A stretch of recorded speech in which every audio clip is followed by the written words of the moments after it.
Hey traders, this is Jonathan. I'm going to be walking us through a possible trade setup on the Euro Yen. This is part of my 100-day challenge. I'm making one trading video every day for 100 days in an attempt to show how the market works and the fundamental and technical aspects that drive it. This is a daily chart for the Euro Yen, and we can see this. This is what we refer to as a range bound market. It's trading within this range from here, and it is looks like it is overbought, like it was here. We might see another little push down.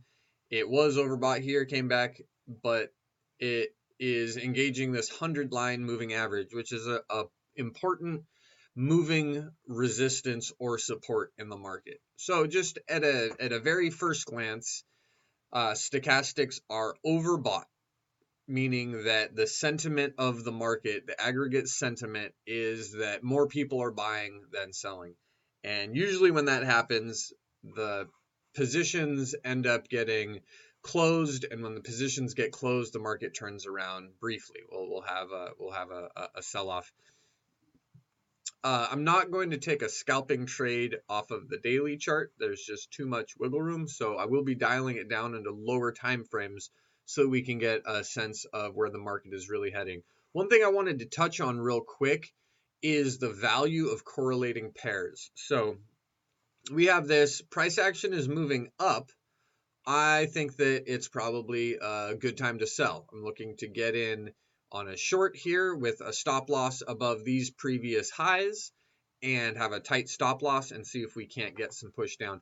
What a correlated pair is, the Euro USD and the Euro JPY. That's the Euro being traded against the dollar and against the Japanese yen.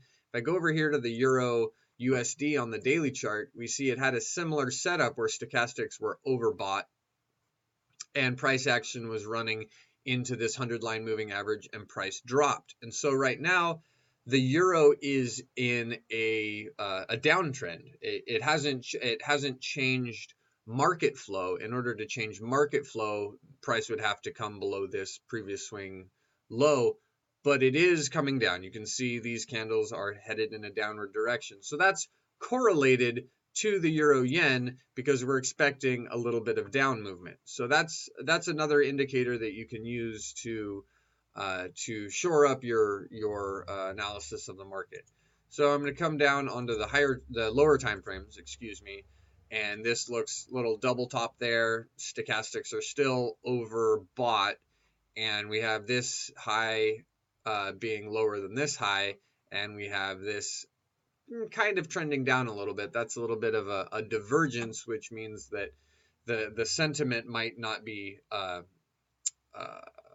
completely accurate with the direction of the market. More people have been buying, but we're also seeing some hesitation in the market. If I come down to the 1 hour chart, same thing. This is kind of wrapping around nicely here. We have some wicks, we have a candle, and then now stochastics is crossing in a downward motion. And then if I dial it all the way down to the 15-minute chart, the 15-minute chart is where we're going to want to take our trade if there's a scalp trade to be taken. When I'm looking at this 15-minute chart, though, price has actually come down a number of candles. It's been going down for a couple of hours now, and the stochastic indicator for the 15-minute chart, all of the people that are buying and selling on this lower time frame, it's on a downward movement and it's getting to be oversold. So really we can expect price action to come back up. And if price action does come back up, if stochastics are able to come back up, then if it doesn't go above this high right here on the 15-minute chart, which is also right here on the 4 hour chart, if this can stay in this range and the 15-minute stochastics come back up, it might be a very good opportunity for us to get into a short trade.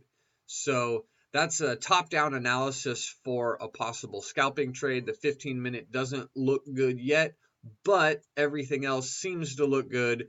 We have a minor correlation between the euro US dollar and the euro JPN. It is running into this higher range of its higher end of the range where it's been trading for days now, and it's coming into contact with this 100-line moving average, which could be a good resistance, and price action can come back down. So I'm not going to take the trade yet. I'm going to pause the video, and if the trade starts to develop in a better way, we're going to get in with a tighter stop.